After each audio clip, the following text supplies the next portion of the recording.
Graça e paz a todos, amém? Amém. E glória a Deus. Eu quero conversar com vocês hoje. Eu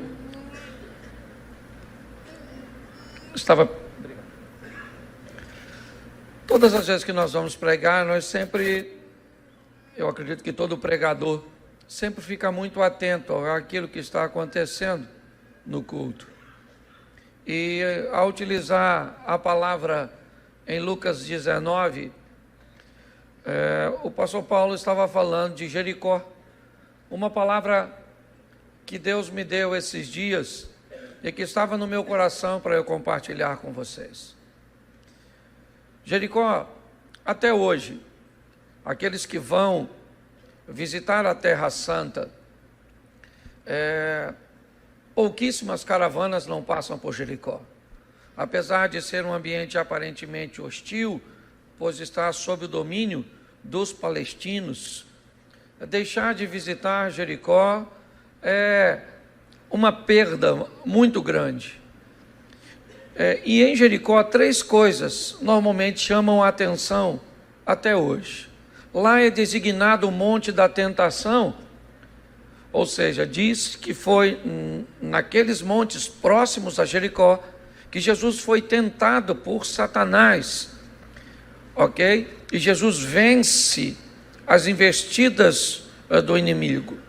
Também em Jericó nós temos a fonte de Eliseu, águas que eram amargas, e ele jogou um prato de sal e a água ficou doce, ou ficou potável. Nós temos também ali o texto que foi usado de Lucas 19, e em uma das figueiras mais antigas da cidade e bem localizada, diz, alguns dizem, não sei se apenas pelo turismo, mas que foi naquela figueira que Zaqueu subiu para ver Jesus. Mas eu gostaria só de falar de Jericó com vocês hoje, porque Jericó era um lugar onde pessoas costumavam alcançar seus propósitos. Alguma coisa tinha naquela cidade que fazia com que seus moradores e até mesmo seus visitantes tornassem pessoas capazes de transformar projetos em realizações. Eu sei que Jericó ficou conhecida por muitos como a cidade que viu suas muralhas caírem, ruírem, e é verdade.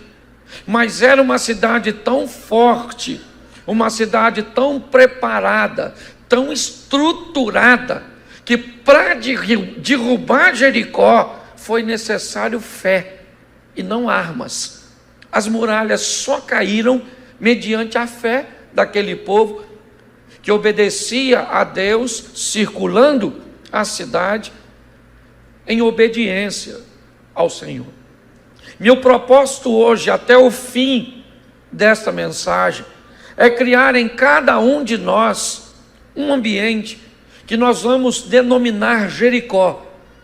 Uma postura, um posicionamento que nos faça sair de projetistas e nos transformar ou nos transportarmos para executores, para pessoas que sejam capazes de ver seus sonhos tornarem-se reais.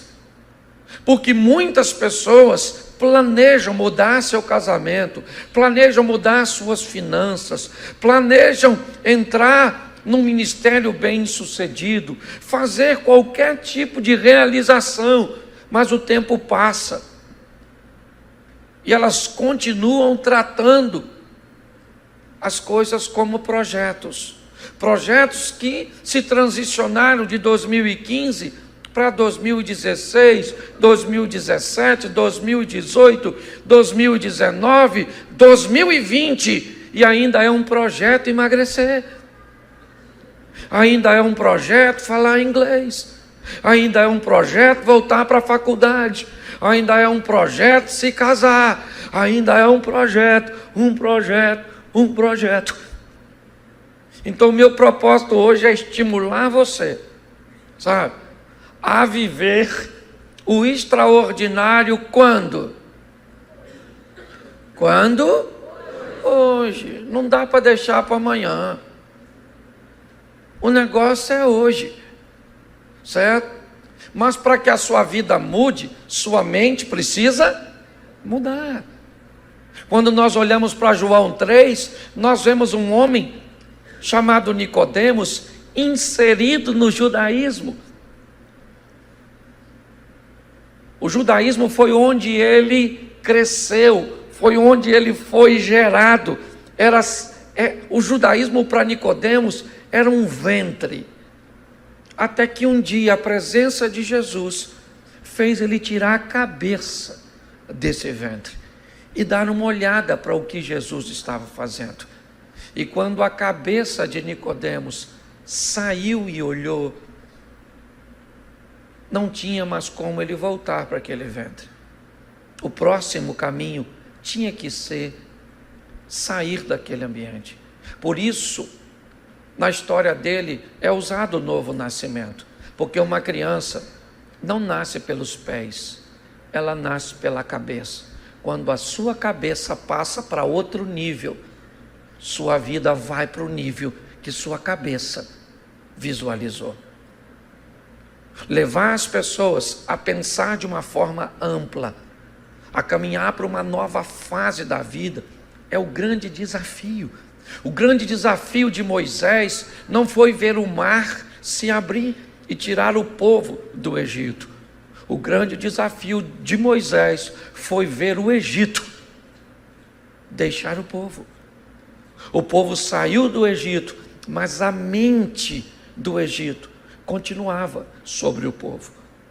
Saudade das cebolas, dos pepinos e dos melões.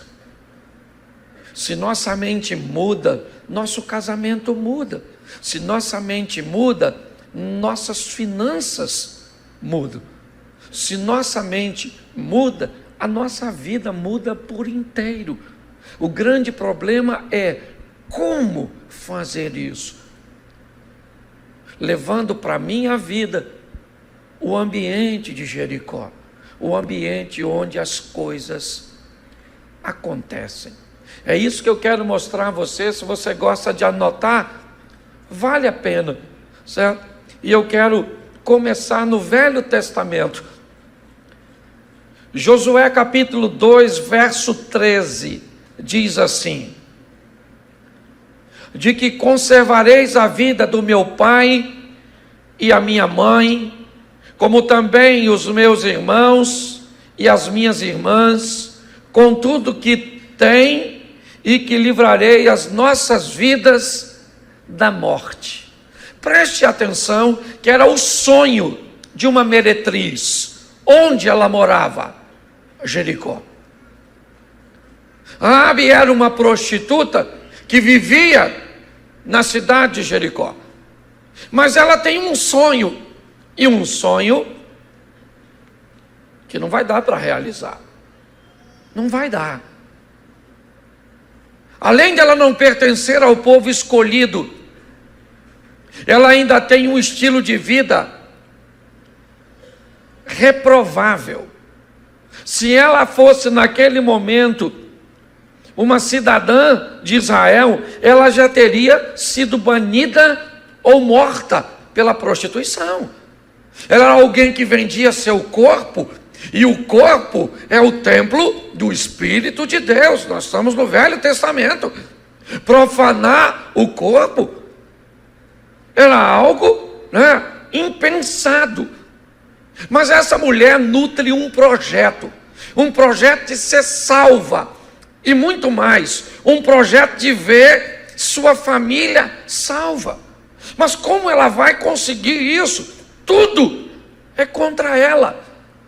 Não há probabilidades dela obter sucesso mediante ao seu sonho. Mas Jericó tem coisas que não encontramos em Nazaré, onde Jesus foi treinado. Jericó tem coisas que não tem em Belém, onde Jesus nasceu.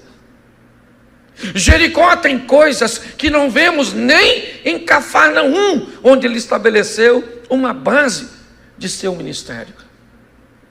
Jericó me parece que desperta nas pessoas o potencial que as pessoas desconhecem. Jericó tem o poder de fazer com que pessoas ultrapassem e rompam as barreiras do impossível. É uma cidadezinha, um lugarzinho que aqui é físico, é verdade, mas que eu quero hoje trazer um ambiente espiritual, um ambiente emocional, onde descobramos dentro de nós Jericó, aquele lugar onde eu cheguei e me mostrou que eu posso mudar a minha história e que nada é impossível para mim. Todos nós podemos alcançar o que queremos. A dificuldade é que não conseguimos acessar em nós um ambiente que nos leve a trazer o projeto para a realidade. Era inviável o que Raabe deseja. É inviável o que ela quer, porque o que ela quer vai fazer com que ela deixe de ser prostituta e perca a fonte de seu ganho. O que ela quer é ser aceita num povo extremamente seletivo, formado por Abraão. O que essa mulher quer não vai dar para conseguir, a não ser que ela esteja em Jericó. Porque quando Raabe deseja isso, ela toma uma postura diferente. Primeiro, ela já sabe, mesmo vivendo em Jericó, o que está acontecendo fora dos muros.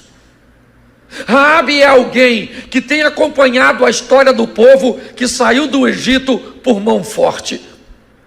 Raabe é alguém que acompanha a história de que, como Moisés, um estadista, vem liderando um povo e conseguindo vitórias sobre reis, ultrapassando obstáculos, vencendo barreiras.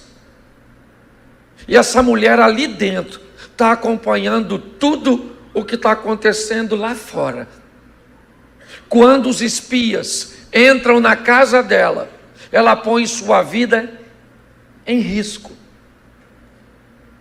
E ela mente para o rei de Jericó, dizendo que os homens não estão lá, sim ou não? Mas o que é uma mentira para uma prostituta? Alguém que interpreta o tempo inteiro obter prazer de relações onde vende seu corpo? Pare e pense nisso. Quando eu olho para esta mulher, eu vejo que sua postura começa a fazer seu sonho se tornar uma realidade. E o improvável vai acontecer. As muralhas de Jericó vão ruir e vão cair. Todos de Jericó vão morrer. Apenas vivos saem Raabe e sua família. Raabe é alguém que consegue transformar seu sonho em realidade por sua postura. É isso que eu quero. Eu quero que você entenda. Eu não estou vendo milagre aqui. Milagre eu vejo nas muralhas caírem. Mas o que aconteceu com Raabe? O que fez Raabe ser salva com toda a sua família? A mudança de sua mente. Apesar de viver dentro daquelas muralhas, sua mente não estava mais encarcerada. Sua mente estava livre e podia olhar o que Deus estava fazendo, e a postura que ela tomou mediante ao Deus que estava realizando levou sua vida para outro nível, deu livramento para a sua casa e para toda a sua família. Você quer ir para o Velho Testamento? Para pegarmos o exemplo, Jericó, Bartimeu, Marcos capítulo 10, a partir do versículo 45. E Jesus ia saindo de Jericó, e na saída de Jericó, Bartimeu, o cego, o filho de Timeu, estava sentado, mendigando. Mas ouvindo que era Jesus a quem passava, começou a clamar e a dizer: Jesus, filho de Davi, tem misericórdia de mim. E muitos o repreendiam para que ele se calasse, mas ele clamava cada vez mais: Jesus, filho de Davi, tem misericórdia de mim. E Jesus parou e mandou que o chamassem. Preste atenção. Raabe no Velho Testamento, Bartimeu no Novo Testamento. Raabe com suas impossibilidades, com seus obstáculos, com suas limitações. Bartimeu com sua cegueira, com pessoas pessimistas ao seu lado, com uma multidão envelopando Jesus, com Jesus a caminho provavelmente de Jericó para Jerusalém. Qual é a probabilidade de um cego, pobre, miserável, à beira do caminho, viver seu milagre? Conseguir uma conexão com um dos homens mais pop de toda a história. Pois é, querido, Bartimeu consegue, porque em Jericó tinha algo diferente. Com certeza. A cegueira não limitou Bartimeu. As pessoas não conseguiram limitá-lo. Ele venceu todas as crenças limitantes.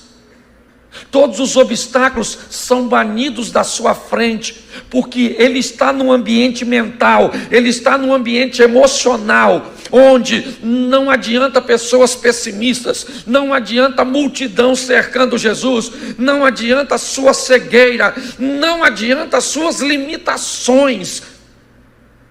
Por incrível que pareça, ele era cego. E cego a ponto de não conseguir enxergar os limites. Foi isso.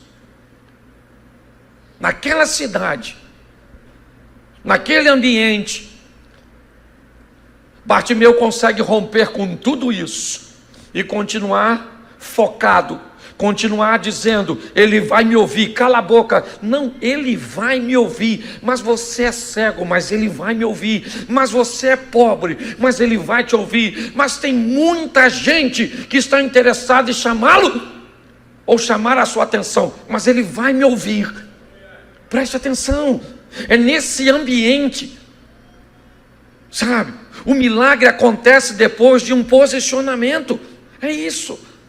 Primeiro ele se posiciona, rompe as barreiras, vence as limitações. Onde? Em Jericó. Em Jericó. Bartimeu é alguém que está preparado para lidar com esses obstáculos, com essas crises, com esses problemas. E mais uma vez, alguém que planeja o impossível, vê o impossível se tornar possível. Mas antes de se tornar possível, se tornou viável. Nada acontece do impossível para o possível.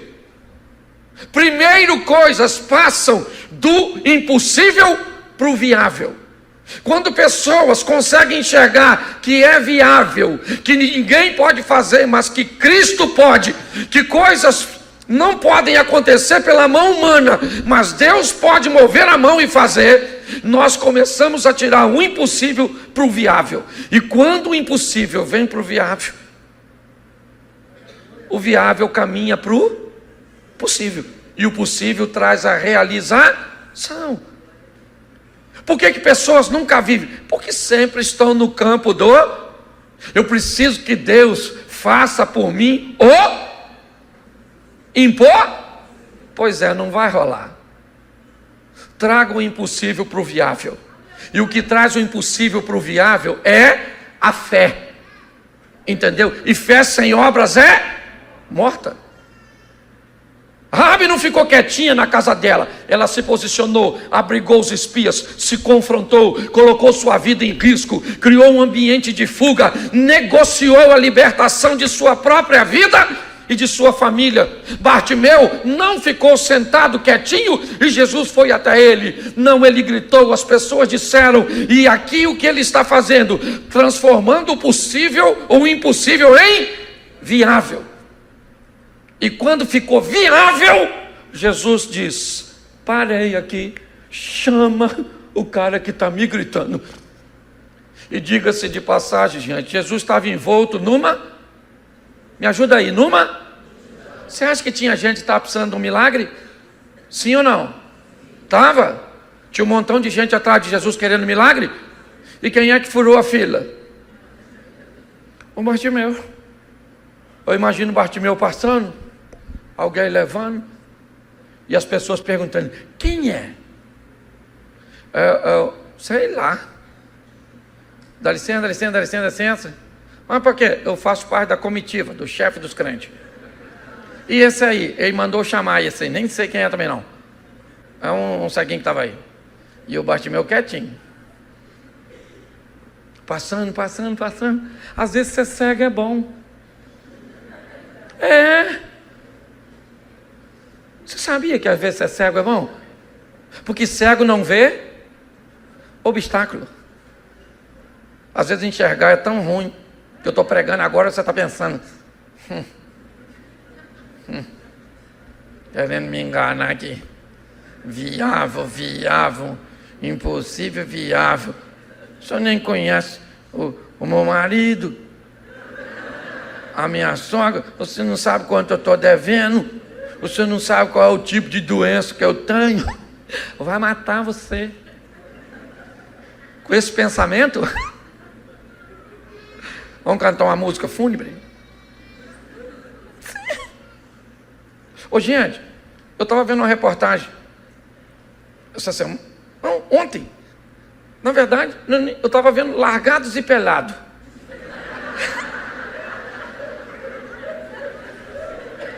Não é pornografia, não. Quem aqui assiste Largado e Pelado, levanta a mão. E tu estava rindo de mim. Tu também. Eu não sei se você viu ontem, mas no CDA de ontem tinha uma moça que tinha perdido. Mas no CDA de ontem tinha uma mãe. E ela disse que a mãe dela descobriu que estava com câncer e morreu. O médico deu para ela de 6 meses a 1 ano. E depois que descobriu, a mulher morreu com 12 dias. Por quê? Porque enxergava. Enquanto não viu o câncer estava lá. Porque câncer é otário. Porque olha só, o câncer é um organismo vivo que come nós para depois morrer com nós. Então não é melhor você falar para o câncer: irmão, presta atenção, nós somos parceiros. Você só vive porque eu vivo. Se você me matar, você morre, você é um suicida. Você sabia que o que mais mata doentes de câncer é o estado emocional? É isso aí, querido. Mente. Então traga o impossível. O cara está gritando: cala a boca. Não cala, por quê? Porque eu estou em Jericó nós não cala a boca. Jericó, vive o impossível e eu vou viver o impossível. E hoje você vai viver o impossível nesse lugar. Não tem que negociar, não. Conversa com essa mente sua e fala: para de palhaçada, sua incrédula, infeliz. Estou cansado de vir nesse culto. Até achei que ele ia pregar engraçado. E ele vem falando que tem que ir para Jericó. Já foi difícil vir em Monte Oreb. Escute só. Ambiente diferente. Deixa eu te usar mais um textozinho. Preste atenção. 1 Reis, para você que gosta de 1 Reis 16:34. Diz assim: em seus dias, Iel, repita, Iel, e depois você vai esquecer, mas só para você repetir, Iel, isso, o Beletita, fala Beletita, edificou a Jericó. Presta atenção, o cara nem de Jericó ele é de Betel. E o que esse cara fez? Resolveu reconstruir Jericó. Josué havia dito que quem fosse reconstruir Jericó, quando iniciasse o projeto, veria morrer seu filho e quando terminasse, veria morrer seu filho caçula. O tal do Iel não foi para Jericó e ficou doido? Você sabia que por motivo pelo qual eu desconheço, alguém de Betel chega em Jericó e é tomado por um desejo de realizar um projeto tão grande? E aí eu não sei como é que você vai considerar ver morrer os 2 filhos para realizar um projeto. Eu acho isso mas só me mostra o que o ambiente de Jericó é capaz de fazer com uma pessoa. Trazer seus projetos para um ambiente de realidade. Conseguir. Quando nós olhamos, e aqui já foi citado, Lucas 19. Zaqueu tem um projeto. Ele quer ver Jesus. Pastor Paulo já disse, aqui, ele era odiado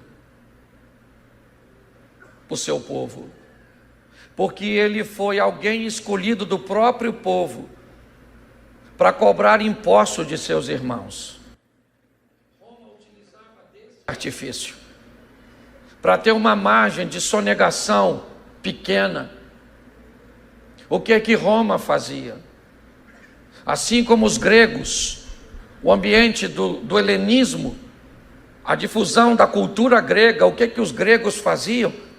Os gregos invadiam as nações, depois de um tempo retiravam seu exército, mas colocava a cultura naquele local.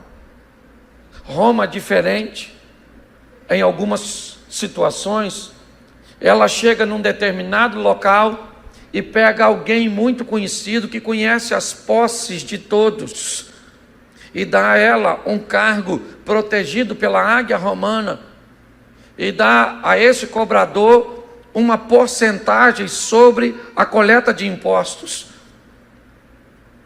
Isso faz com que a margem de sonegação seja quase zero, pois o fiscal da Receita romana tinha ciência de tudo que as pessoas tinham.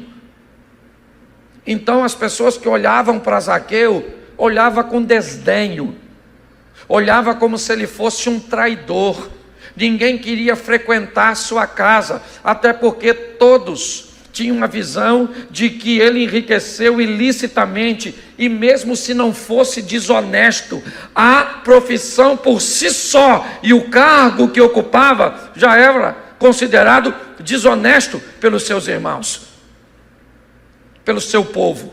E é esse camarada que tem um projeto, ele quer ver Jesus, mas ninguém vai deixar, ninguém vai abrir para dar vaga para esse camarada, ninguém vai dar a ele a possibilidade, ninguém gosta dele. Aliás, ele não está doente, aliás, ele não está com problema financeiro, aliás, ele não tem um problema familiar, não, ele está bem de vida, ele está bem vestido, ele está com dinheiro no bolso, ele está protegido, pois os soldados romanos estão a seu favor. O que esse cara quer com Jesus?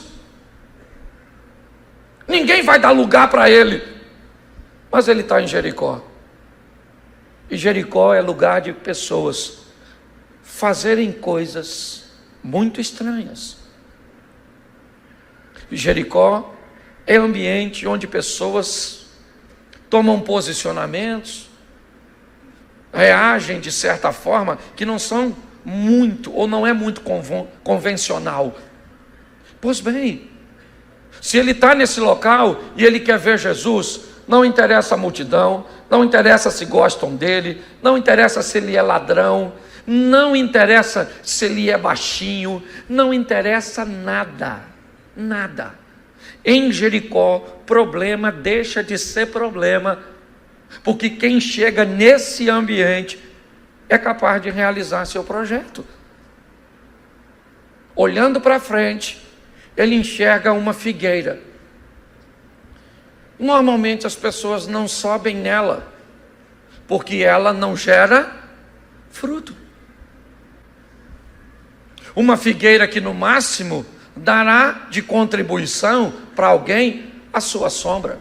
Talvez para um pássaro, um galho para fazer seu ninho. Mas para Zaqueu não. Ele é um fiscal da Receita, mas ele vai subir numa árvore. Mas como, pastor? Como um fiscal, alguém respeitado, conhecido na cidade, ele vai ser zombado? Ô, gente, as pessoas perdem o amigo, mas não perdem a piada. Ontem, pastorzão, eu fui para a igreja com a calça xadrez. Encontrei um amigo e ele me disse assim: pastor, hoje o senhor veio vestido de Augustinho Porto? E eu falei: tamo junto. Deixa eu te falar, subir numa árvore é algo, ô gente, esquisito ou não? Vamos imaginar hoje assim, um executivo, terno, gravata, tu passa e vê o cara em cima de uma, você vai falar o quê? Esse cara é louco, ele perdeu a cabeça. Porque Jericó é um ambiente onde pessoas fazem coisas que não fariam em outro lugar. Jericó é um local onde pessoas vão fazer coisas que não fariam sobre outras circunstâncias. Nesse ambiente, Zaqueu sobe numa árvore só para ver Jesus. Só isso. É a única. Ele não quer que Jesus o chame, ele não quer que Jesus vá para a sua casa. Não. O projeto de Zaqueu é apenas dar uma olhada em Jesus. A multidão está lá, provavelmente, talvez a mesma que foi obstáculo para Bartimeu. Está lá. Os obstáculos, eles se repetem. As adversidades estão aí para todo mundo. Você pensa que é só para você, que é um privilégio somente seu? É isso? Não, querido. Hoje tem muita gente doente como você.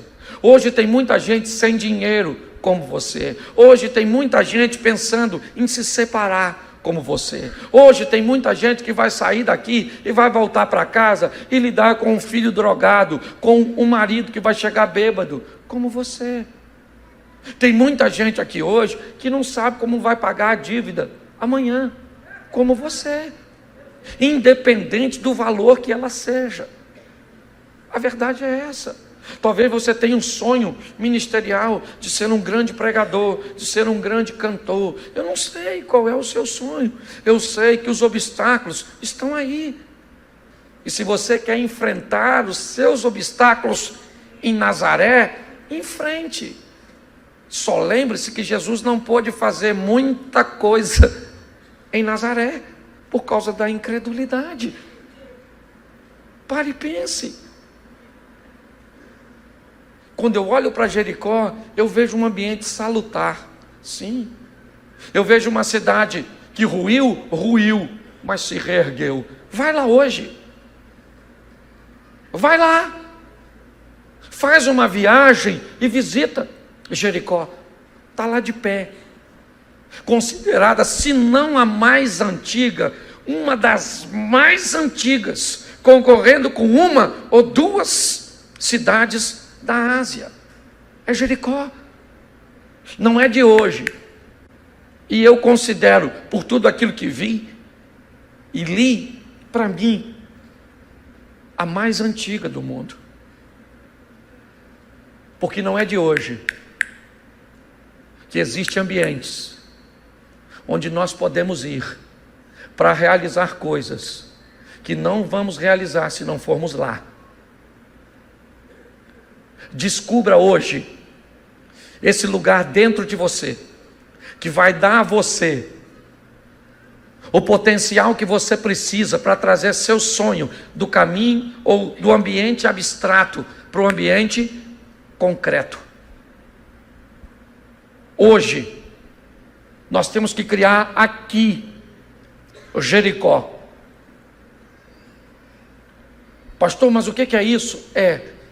Hoje, eu tenho que encontrar o local onde eu vou me posicionar, e eu vou sair daqui hoje,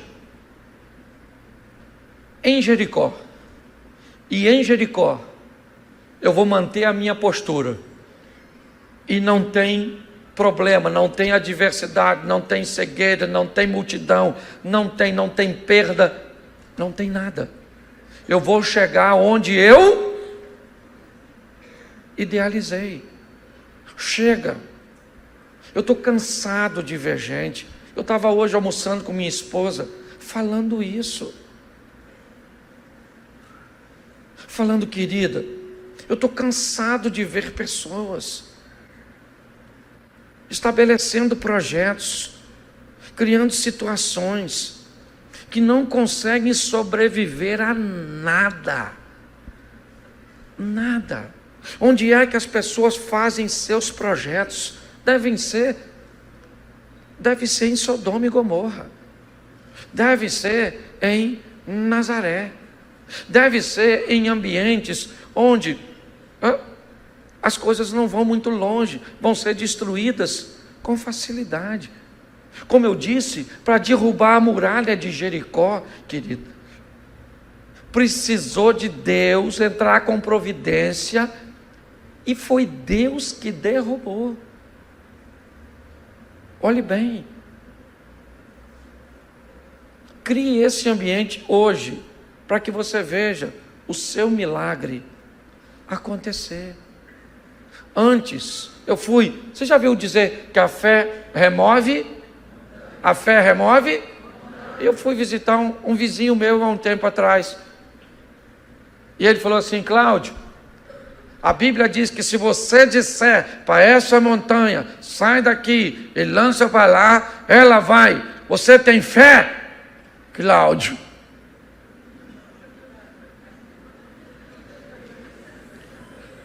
Eu falei: eu tenho. E ele falou para mim: eu também. E eu vou tirar essa montanha daqui e vou jogar. Era um local alagado, meio que um pântano. Eu falei: sério? Ele falou, e você tem fé? Que aí agora eu perguntei, né? Já tinha respondido. E aí ele falou assim: eu tenho fé, 2 caminhões e uma máquina. Menino, você acredita que ele tirou o morro? Eu cheguei lá depois, eu falei: cadê o morro? Ele falou: lancei ali.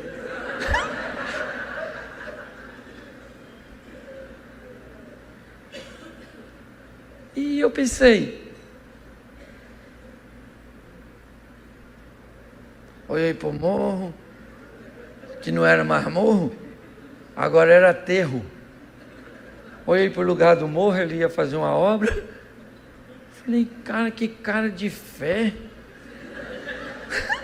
O morro não está mais lá. E você deve estar pensando: deixa de palhaçadas, o que tirou o morro foi a máquina e o...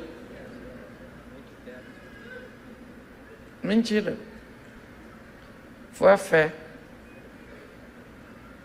Porque, presta atenção, se ele botasse 2 caminhões e uma máquina lá, e parasse lá, o morro saía? Teve que ter ação? Sim ou não? Então por que você está esperando as coisas acontecer do nada? Está assistindo desenho demais, você. Você está achando que Deus é ladinho. Você esfrega e diz: meu desejo. Não é assim não. O bagulho é doido. O Satanás trabalha e tem funcionário. Eu falo isso lá na igreja. Tem funcionário que não trabalha a tempo integral. Pedro era um cara freelance. Ora estava com Jesus, ora estava com Satanás. prestando serviço. Deus falou para ele: o Espírito do meu Pai que está sobre você, trabalhando para Deus. Jesus falou: Satanás está com você agora. Parecia motoboy, fazendo serviço daqui para ali, daqui para lá. Você está rindo de você mesmo. Quem aqui nunca fez um freelancezinho para o inimigo? Já. E nem precisou ser final de ano, não é verdade? Saia daqui para viver o incrível, o sensacional, o extraordinário. E não é para amanhã. Amanhã nós vamos dormir. Sim, porque hoje, nós acordamos hoje para dormir amanhã. Dorme depois de meia-noite. Eu nunca estou conseguindo dormir no dia que eu acordo. Não estou mais, estou desregulado. Eu acordo num dia e durmo no outro. Vai dormir hoje não dá, só amanhã. E assim eu estou. Então eu queria que hoje, você que está aí fora também deve estar rindo aí, sei lá. Certo? Tem gente lá fora. Você sabia? Você quer ver? Ah, o pessoal aí, a turma aí de fora, dá um glória a Deus. E tá lotado, é isso aí. Jericó também está lá fora. É isso aí. Aliás, me permita brincar aqui, mas eu acho que Jericó está mais lá fora do que aqui dentro. Certo, porque o povo para ficar lá fora tá assistindo pelo telão, irmão, tinha muita gente que teria ido embora. Mas esse povo lá fala assim: vou nada, vou ficar aqui. Vai que alguém lá de dentro não quer a benção, eu pego aqui fora. É ou não é verdade?